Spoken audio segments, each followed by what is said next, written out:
water meternya akan disubsidi oleh pemerintah daerah.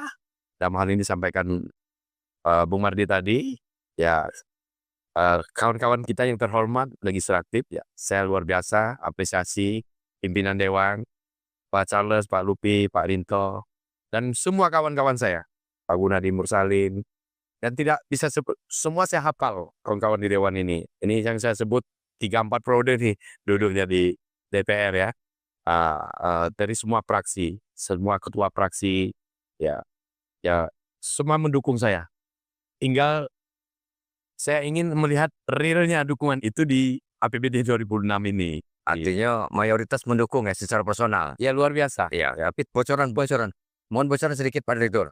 Nah, artinya kan saya yakin pembenahan internal yang tadi mungkin sedikit tertutup tadi ya, terkesan tertutup, itu kita bisa menebak ya. Artinya beres lah itu.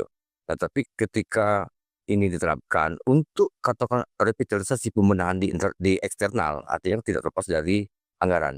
Bocoran Pak Direktur, platform dari perencanaan dalam Anda merencanakan mengubah mengubah opini PDAM yang selalu merugi, yang selalu sakit, untuk menjadi sebuah PDAM, berapa anggaran yang diajukan? Ya, kita kan tahu nih tadi ya beliau-beliau yang disebut-sebut satu persatu namanya Kita yakin. kita yakin mendukung Mendukung loh. Ya, Tetapi realnya itu nanti rakyat khusus pelanggan, ribuan pelanggan PDAM Tirta Tebu Mas menunggu respon real DPRD Kabupaten Lebong dalam hal mendukung ya katakan berupa anggaran berapa yang mereka